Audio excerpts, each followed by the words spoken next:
let's talk about some very important advice that comes from a very wise person called Solomon. He warns us about a type of woman we should not trust. Solomon not only wrote parts of the Bible that are words inspired by God, but he also had a lot of experience with women. And when someone with so much experience speaks, you better pay attention. Today, let's learn about the type of women we shouldn't trust. There are several passages in the Bible that warn us about women who do not follow God's ways, but we will especially focus on Solomon's advice. Solomon was a very special king and had 700 wives and 300 concubines. Yes, he had relationships with 1,000 women. At the end of his life, he wrote that all this was vanity upon vanity, that is, that it was all great nonsense. He realized that indulging in pleasures with so many women did not make him happy and that it was a mistake. When Solomon talks about the kind of women we shouldn't trust, it's important to listen. At the end of this conversation, we will also talk about what a woman who follows God's ways is like, so we know the difference between them. Leave your like and subscribe to our channel and stay up to date with all the videos on our channel. Let's talk about what King Solomon teaches us about finding a woman you can trust. In the book of Proverbs, Solomon gives us advice about the qualities we should look for in a wife. He says that a virtuous woman is worth more than rubies, that she is very hardworking and knows how to take good care of her home. He also says that a good wife is trustworthy, loving and kind, being a source of joy and blessing to her husband. In the book of Ecclesiastes, Solomon admits that he had many wives and concubines, but also acknowledges that he made mistakes in his choices. He warns us not to be fooled by beauty or charm alone. Instead, we should look for a woman of good character, intelligent and kind. He advises looking beyond appearances and choosing a woman who is loyal, trustworthy, and shares our values and beliefs. My dear friends, Solomon's advice is as important today as it was in the past. Choosing the right person to share your life with is one of the most important decisions we will make, and it is a choice that deserves our full attention. Subscribe to our channel and stay up to date with all our videos. Let's talk about what King Solomon teaches us about the type of woman we shouldn't trust. He talks about this in the book of Proverbs and gives us very important advice. Solomon warns us about two types of women, the prostitute and the unfaithful wife. He says a prostitute is like a deep and dangerous hole where you can fall and get hurt. She's also like a bandit waiting to catch men off guard.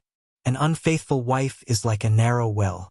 At first, it seems like it is cool and refreshing, but in fact, it is a dangerous place that can lead to death.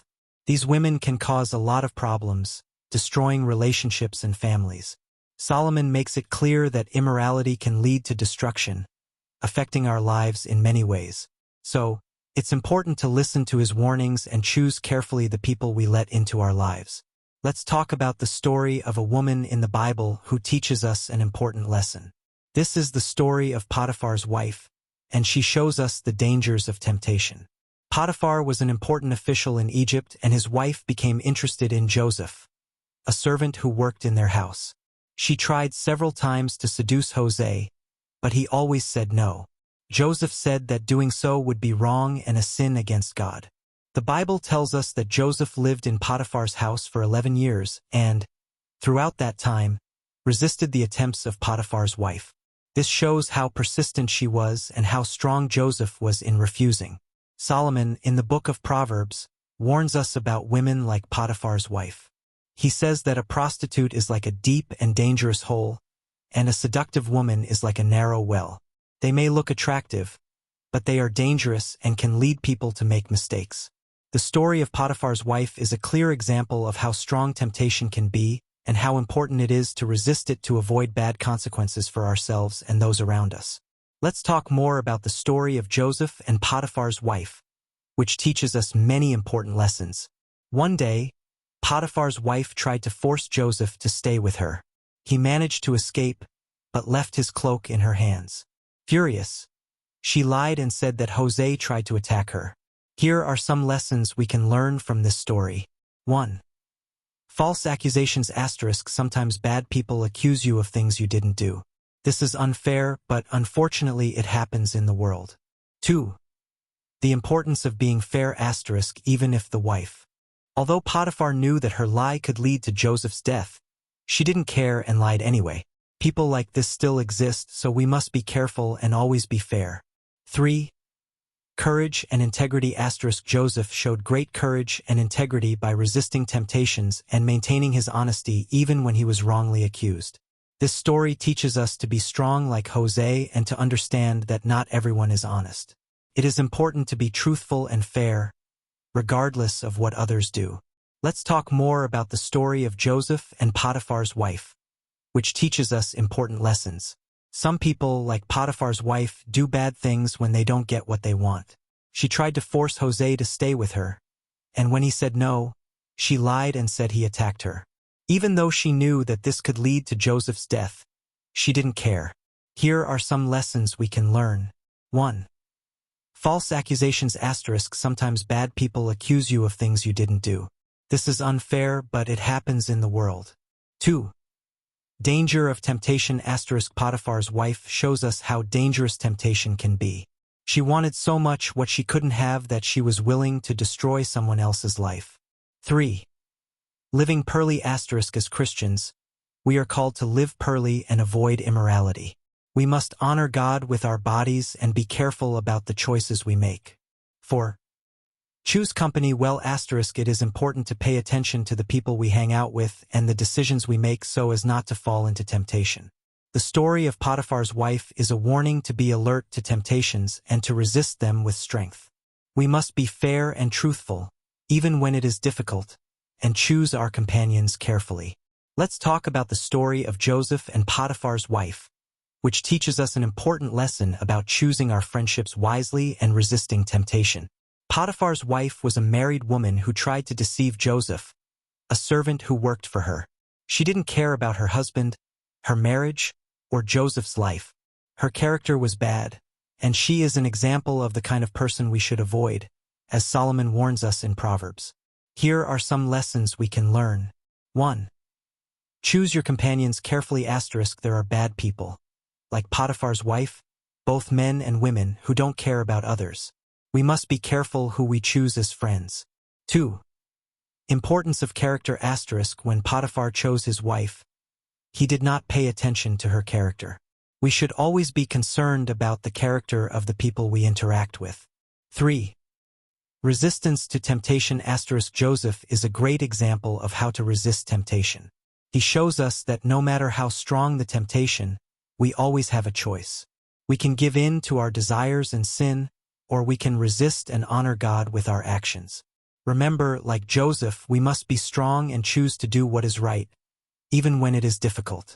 And we must also pay attention to the character of the people around us, choosing friends and companies that help us to be better and to live in accordance with God's teachings. Let's talk about the story of Joseph and Potiphar's wife, which teaches us valuable lessons about resisting temptation and making good choices.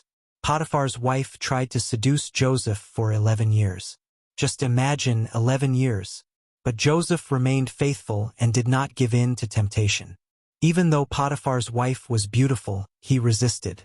We always have a choice. In Genesis 39 verse 8, Joseph said to Potiphar's wife, "My master trusts in me and has given me everything he has. How could I betray that trust and sin against God?" He knew he had a lot to lose if he gave in to temptation. And you know what? All of us, young or old, married or single, have a lot to lose if we give in to temptation and get involved with the wrong person. This temptation is not worth losing your marriage or causing a divorce. It's not worth losing your innocence or your ability to serve God. Remember Samson, who lost his life because of the wrong person. So ask yourself, what could this cost me? We must focus on the character of the people we interact with. We have already seen the type of people we should avoid. Now let's make good choices like Jose and surround ourselves with people of good character.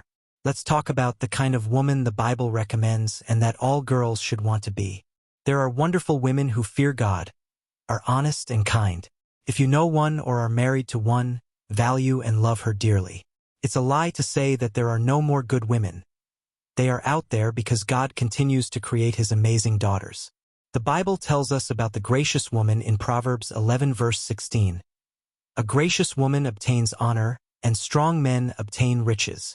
A graceful woman is kind, polite and courteous. This is the ideal type of woman for any Christian man to marry.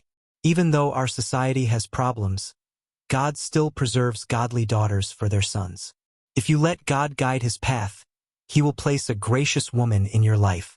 Proverbs 18 verse 22 reminds us that a good wife is a gift every man should receive from the Lord. A gracious woman will never dishonor her husband, as Vashti did to King Xerxes.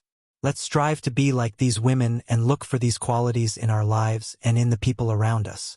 Let's talk about what it means to be a gracious woman, something that the Bible teaches us and that is still very important today. A gracious woman is polite and supports her husband in his dreams and faith. She is different from Jezebel, who encouraged Ahab to do bad things. Instead, a gracious woman helps her husband serve the Lord. But what does it mean to be graceful?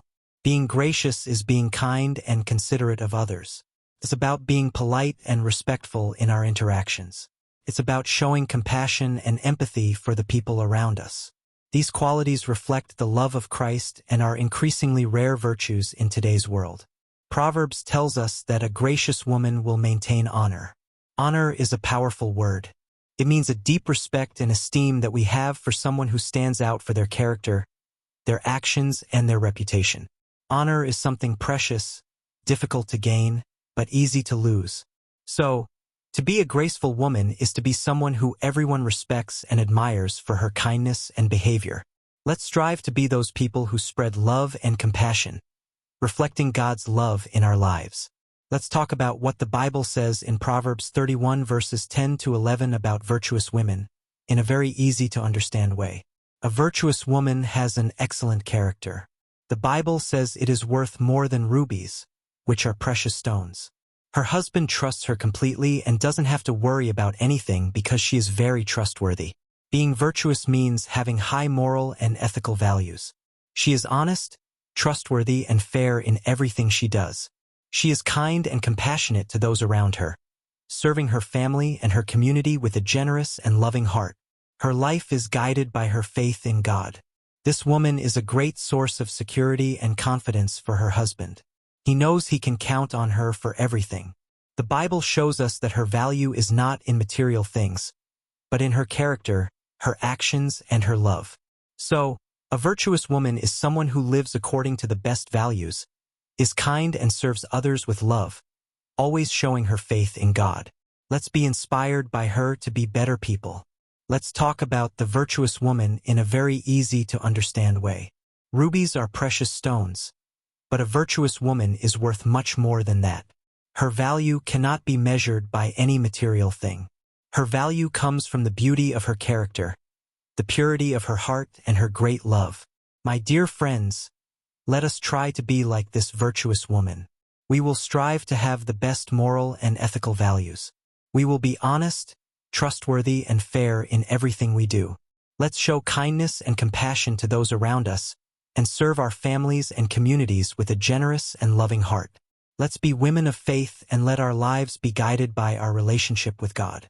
There are still wonderful, God-fearing women in the world. If you are a man, look for a woman like that. If you are a woman, strive to be that person.